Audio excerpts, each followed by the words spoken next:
ಗ್ರಾಮವನ್ನು ಬದಲಿಸಿದ ಹುಡುಗ. ಒಣಗಿದ ಹೊಲಗಳು, ಕಲ್ಲಿನ ಬೆಟ್ಟಗಳು ಮತ್ತು ಧೂಳಿನ ರಸ್ತೆಗಳಿಂದ ಸುತ್ತುವರಿದ ರಾಮಪುರ ಎಂಬ ಸಣ್ಣ ಗ್ರಾಮದಲ್ಲಿ ಅರ್ಜುನ್ ಎಂಬ ಬಡ ಹುಡುಗ ವಾಸಿಸುತ್ತಿದ್ದನು. ಅವನ ಮನೆ ಮಣ್ಣಿನ ಗೋಡೆಗಳಿಂದ ನಿರ್ಮಿಸಲ್ಪಟ್ಟ ಸಣ್ಣ ಗುಡಿಸಲು. ಮೇಲ್ಛಾವಣಿ ಹಳೆಯ ಪ್ಲಾಸ್ಟಿಕ್ ಹಾಳೆಗಳಿಂದ ಮುಚ್ಚಲ್ಪಟ್ಟಿತ್ತು. ಮಳೆ ಬಂದಾಗ ಮನೆಯ ಪ್ರತಿಯೊಂದು ಮೂಲೆಯಲ್ಲೂ ನೀರು ಸೋರಿಕೆಯಾಗುತ್ತಿತ್ತು. ಅರ್ಜುನ್ ತನ್ನ ತಂದೆ ರಾಮು, ತಾಯಿ ಲಕ್ಷ್ಮಿ ಮತ್ತು ತಂಗಿ ಮೀನಾ ಜೊತೆ ಬದುಕುತ್ತಿದ್ದನು. ಅವನ ತಂದೆ ಹತ್ತಿರದ ಪಟ್ಟಣದ ಕಟ್ಟಡ ನಿರ್ಮಾಣ ಸ್ಥಳಗಳಲ್ಲಿ ಸಿಮೆಂಟ್ ಚೀಲಗಳನ್ನು ಹೊರುವ ಕೂಲಿ ಕಾರ್ಮಿಕನಾಗಿದ್ದನು. ಕೆಲವೊಮ್ಮೆ ಕೆಲಸ ಸಿಗುತ್ತಿತ್ತು. ಕೆಲವೊಮ್ಮೆ ಖಾಲಿ ಕೈಯಲ್ಲಿ ಮನೆಗೆ ಬರುತ್ತಿದ್ದನು.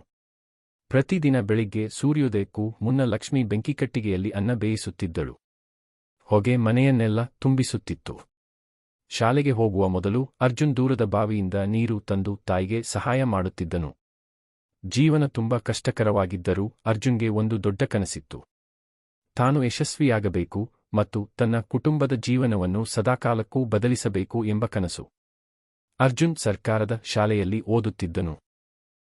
ತರಗತಿಗಳಲ್ಲಿ ಒಡೆದ ಬೆಂಚುಗಳು ಮತ್ತು ಬಿರುಕು ಬಿದ್ದ ಗೋಡೆಗಳು ಇವೆ. ಅನೇಕ ಮಕ್ಕಳು 8ನೇ ತರಗತಿಯ ನಂತರ ಓದನ್ನು ಬಿಡುತ್ತಿದ್ದರು, ಏಕೆಂದರೆ ಅವರ ಕುಟುಂಬಗಳಿಗೆ ಹಣದ ಅಗತ್ಯವಿತ್ತು. ಆದರೆ ಅರ್ಜುನ್ಗೆ ವಿದ್ಯೆಯ ಮೇಲೆ ಅಪಾರ ಪ್ರೀತಿ. ರಾತ್ರಿ ಇತರ ಮಕ್ಕಳು ನಿದ್ರಿಸುತ್ತಿದ್ದಾಗ ಅವನ ಮನೆಯಲ್ಲಿ ಸರಿಯಾದ ವಿದ್ಯುತ್ ಇಲ್ಲದ ಕಾರಣ ಗ್ರಾಮ ದೇವಾಲಯದ ಬಳಿಯ ಮಸುಕಾದ ಬೀದಿ ದೀಪದ ಕೆಳಗೆ ಕುಳಿತು ಓದುತ್ತಿದ್ದನು. ಗ್ರಾಮದವರು ಅವನನ್ನು ಹಾಸ್ಯ ಮಾಡುತ್ತಿದ್ದರು. ಬಡ ಹುಡುಗರು ಎಂದಿಗೂ ಶ್ರೀಮಂತರಾಗಲು ಸಾಧ್ಯವಿಲ್ಲ ಎಂದು ಹೇಳುತ್ತಿದ್ದರು. ಕನಸು ಕಾಣುವುದನ್ನು ಬಿಡು, ಕೆಲಸ ಮಾಡು. ಆ ಮಾತುಗಳು ಅವನ ಮನಸ್ಸಿಗೆ ತುಂಬ ನೋವು ನೀಡಿದವು. ಆದರೂ ಅವನು ಎಂದಿಗೂ ಸೋಲಲಿಲ್ಲ. ಒಂದು ಸಂಜೆ ಅವನ ತಂದೆ ಕೆಲಸ ಮಾಡುವಾಗ ಕುಸಿದು ಬಿದ್ದು ಅಸ್ವಸ್ಥನಾಗಿ ಮನೆಗೆ ಬಂದನು. ವೈದ್ಯರು ಹಲವಾರು ತಿಂಗಳು ವಿಶ್ರಾಂತಿ ಬೇಕೆಂದರು. ಆ ರಾತ್ರಿ ಅರ್ಜುನ್ ತನ್ನ ತಾಯಿ ಮೌನವಾಗಿ ಅಳುತ್ತಿರುವುದನ್ನು ಕಂಡನು. ಮನೆಯಲ್ಲಿ ಹಣ ಇರಲಿಲ್ಲ.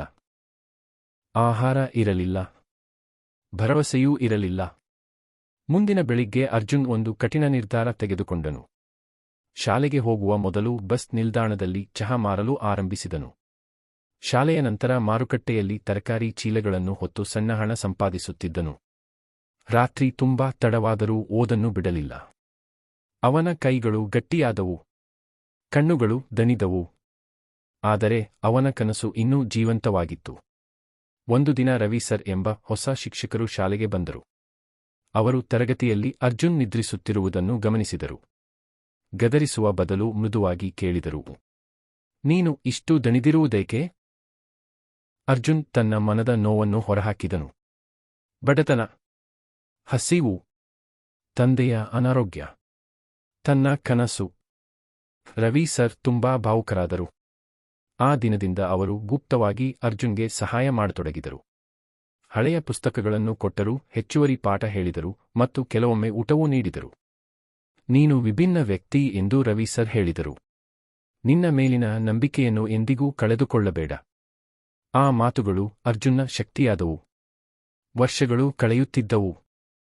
ಅರ್ಜುನ್ ರಾಜ್ಯ ವಿದ್ಯಾರ್ಥಿವೇತನ ಪರೀಕ್ಷೆಗೆ ಸಿದ್ಧತೆ ಮಾಡಿಕೊಳ್ಳುತ್ತಿದ್ದನು. ಅದರಲ್ಲಿ ಗೆದ್ದರೆ ಅವನ ಭವಿಷ್ಯವೇ ಬದಲಾಗಬಹುದಿತ್ತು. ಆದರೆ ಸಮಸ್ಯೆಗಳು ನಿಲ್ಲಲಿಲ್ಲ. ಪರೀಕ್ಷೆಗೆ 2 ವಾರ ಬಾಕಿ ಇರುವಾಗ ಭಾರೀ ಮಳೆಯಿಂದ ಅವರ ಮನೆಯ ಒಂದು ಭಾಗ ಕುಸಿದು ಬಿದ್ದಿತು. ಅವನ ಎಲ್ಲಾ ಪುಸ್ತಕಗಳು ನೀರಿನಲ್ಲಿ ನೆನೆದವು. ಅರ್ಜುನ್ ಮನೆಯ ಮೂಲೆಯಲ್ಲಿ ಮೌನವಾಗಿ ಕುಳಿತು ಹಾಳಾದ ಪುಸ್ತಕಗಳನ್ನು ನೋಡುತ್ತಿದ್ದನು. ಅವನ ಜೀವನದಲ್ಲಿ ಮೊದಲ ಬಾರಿಗೆ ಸೋತಂತೆ ಅನುಭವವಾಯಿತು. ಆ ರಾತ್ರಿ ಅವನ ತಂಗಿ ಮೀನಾ ಅವನ ಬಳಿಗೆ ಬಂದು ಹೇಳಿದಳು, ಅಣ್ಣ, ಒಂದು ದಿನ ನೀನು ನಮಗೆ ಸುಂದರ ಮನೆ ಕಟ್ಟುತ್ತೀಯಾ? ನೀನು ಖಂಡಿತ ಮಾಡಬಲ್ಲೆ. ಆಕೆಯ ನಿಷ್ಕಪಟ ನಂಬಿಕೆ ಅರ್ಜುನ್ಗೆ ಹೊಸ ಧೈರ್ಯ ನೀಡಿತು. ಅವನು ಸ್ನೇಹಿತರಿಂದ ಪುಸ್ತಕಗಳನ್ನು ಸಾಲವಾಗಿ ಪಡೆದು ಹಗಲು ರಾತ್ರಿ ನಿದ್ರೆ ಇಲ್ಲದೆ ಓದಿದನು. ಕೊನೆಗೂ ಪರೀಕ್ಷೆಯ ದಿನ ಬಂತು. ಪ್ರಯಾಣಕ್ಕೆ ಹಣ ಇಲ್ಲದ ಕಾರಣ ಅವನು 8 ಕಿಲೋಮೀಟರ್ ನಡೆದು ಪರೀಕ್ಷಾ ಕೇಂದ್ರಕ್ಕೆ ಹೋದನು. ಪರೀಕ್ಷಾ ಕೊಠಡಿಯಲ್ಲಿ ಕುಳಿತಾಗ ತನ್ನ ಕುಟುಂಬ ಮಾಡಿದ ಎಲ್ಲ ತ್ಯಾಗಗಳನ್ನು ನೆನಪಿಸಿಕೊಂಡನು. ದೃಢಸಂಕಲ್ಪದಿಂದ ಪರೀಕ್ಷೆ ಬರೆದನು. ಕೆಲವು ವಾರಗಳ ನಂತರ ಫಲಿತಾಂಶ ಪ್ರಕಟವಾಯಿತು. ಗ್ರಾಮದ ಎಲ್ಲರೂ ಶಾಲೆಯ ನೋಟಿಸ್ ಬೋರ್ಡ್ ಬಳಿ ಸೇರಿದ್ದರು. ಹಠಾತ್ ಯಾರೋ ಕೂಗಿದರು, ಅರ್ಜುನ್ ಮೊದಲ ರ್ಯಾಂಕ್ ಪಡೆದಿದ್ದಾನೆ. ಗ್ರಾಮವೇ ಮೌನಗೊಂಡಿತು. ಒಮ್ಮೆ ಅವನನ್ನು ಹಾಸ್ಯ ಮಾಡಿದವರು ಬೆಚ್ಚಿಬಿದ್ದರು. ಅರ್ಜುನ್ ಬೆಂಗಳೂರಿನಲ್ಲಿ ಓದಲು ಪೂರ್ಣ ವಿದ್ಯಾರ್ಥಿವೇತನ ಪಡೆದಿದ್ದನು. ಅವನ ತಾಯಿ ಸಂತೋಷದಿಂದ ಅತ್ತಳು. ತಂದೆ ಹೆಮ್ಮೆಯಿಂದ ಅವನನ್ನು ಅಪ್ಪಿಕೊಂಡನು. ಬಹು ವರ್ಷಗಳ ನಂತರ ಅವರ ಮನೆಯಲ್ಲಿ ಆಶೆಯ ಬೆಳಕು ಮೂಡಿತು. ಬೆಂಗಳೂರು ಜೀವನ ಸುಲಭವಾಗಿರಲಿಲ್ಲ. ಎತ್ತರದ ಕಟ್ಟಡಗಳು, ಗದ್ದಲದ ರಸ್ತೆಗಳು, ಇಂಗ್ಲಿಷ್ ಮಾತನಾಡುವ ವಿದ್ಯಾರ್ಥಿಗಳು ಎಲ್ಲವೂ ಹೊಸದಾಗಿತ್ತು. ಅವನ ಸರಳ ಉಡುಪು ಮತ್ತು ಗ್ರಾಮೀಣ ಉಚ್ಚಾರಣೆಯನ್ನು ನೋಡಿ ಹಲವರು ನಗುತ್ತಿದ್ದರು. ಆದರೆ ಅರ್ಜುನ್ ತನ್ನ ಗಮನವನ್ನು ಓದಿನ ಮೇಲೆ ಮಾತ್ರ ಕೇಂದ್ರೀಕರಿಸಿದನು. ಅವನು ಕಂಪ್ಯೂಟರ್ ಸೈನ್ಸ್ ಓದುತ್ತಾ ಗ್ರಂಥಾಲಯ ಮತ್ತು ಕಂಪ್ಯೂಟರ್ ಲ್ಯಾಬ್ಗಳಲ್ಲಿ ಗಂಟೆಗಳ ಕಾಲ ಕಳೆಯುತ್ತಿದ್ದನು. ಬದುಕಿಗಾಗಿ ರಾತ್ರಿ ಹೊತ್ತು ಒಂದು ಸಣ್ಣ ಹೋಟೆಲ್ನಲ್ಲಿ ಪಾತ್ರೆ ತೊಳೆಯುವ ಕೆಲಸ ಮಾಡುತ್ತಿದ್ದನು. ಕೆಲವೊಮ್ಮೆ 3 ಗಂಟೆ ಮಾತ್ರ ನಿದ್ರೆ ಮಾಡುತ್ತಿದ್ದನು. ಆದರೂ ಎಂದಿಗೂ ದೂರು ನೀಡಲಿಲ್ಲ. ವರ್ಷಗಳ ನಂತರ ಅವನ ಪರಿಶ್ರಮ ಫಲ ನೀಡಿತು. ಅರ್ಜುನ್ ಒಂದು ದೊಡ್ಡ ತಂತ್ರಜ್ಞಾನ ಕಂಪನಿಯನ್ನು ಮೆಚ್ಚಿಸಿದ ಸಾಫ್ಟ್ವೇರ್ ಯೋಜನೆಯನ್ನು ನಿರ್ಮಿಸಿದನು. ಶೀಘ್ರದಲ್ಲೇ ಅವನಿಗೆ ಹೆಚ್ಚಿನ ಸಂಬಳದ ಉದ್ಯೋಗ ಸಿಕ್ಕಿತು. ಬಡ ಗ್ರಾಮದ ಹುಡುಗ ತನ್ನ ಕನಸನ್ನು ಸಾಕಾರಗೊಳಿಸಿದ್ದನು. ಅನೇಕ ವರ್ಷಗಳ ನಂತರ ಅರ್ಜುನ್ ರಾಮಪುರಕ್ಕೆ ಮರಳಿದನು. ಆದರೆ ಈ ಬಾರಿ ಅವನು ಕಾರಿನಲ್ಲಿ ಬಂದನು. ಒಮ್ಮೆ ಅವನನ್ನು ನಗುತ್ತಿದ್ದ ಗ್ರಾಮಸ್ಥರು ಈಗ ಗೌರವದಿಂದ ಸ್ವಾಗತಿಸಿದರು. ಅರ್ಜುನ್ ತನ್ನ ಕುಟುಂಬಕ್ಕೆ ಹೊಸ ಮನೆ ಕಟ್ಟಿದನು. ಗ್ರಾಮದ ಶಾಲೆಯನ್ನು ದುರಸ್ತಿ ಮಾಡಿಸಿದನು. ಯಾವ ಮಗು ಕೂಡ ಕತ್ತಲಲ್ಲಿ ಓದಬಾರದು ಎಂದು ಬೀದಿ ದೀಪಗಳನ್ನು ಅಳವಡಿಸಿದನು.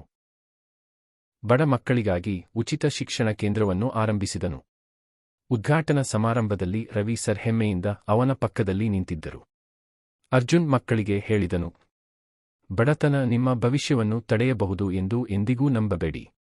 ಕಷ್ಟಗಳಿಗಿಂತ ಕನಸುಗಳು ಹೆಚ್ಚು ಶಕ್ತಿಶಾಲಿ.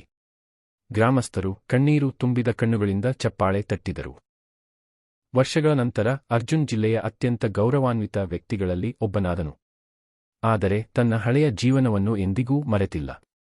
ಪ್ರತಿ ರಾತ್ರಿ ಹಸಿದ ಕಣ್ಣುಗಳೊಂದಿಗೆ ಬೀದಿ ದೀಪದ ಕೆಳಗೆ ಓದುತ್ತಿದ್ದ ಆ ಚಿಕ್ಕ ಹುಡುಗನನ್ನು ನೆನಪಿಸಿಕೊಳ್ಳುತ್ತಿದ್ದನು.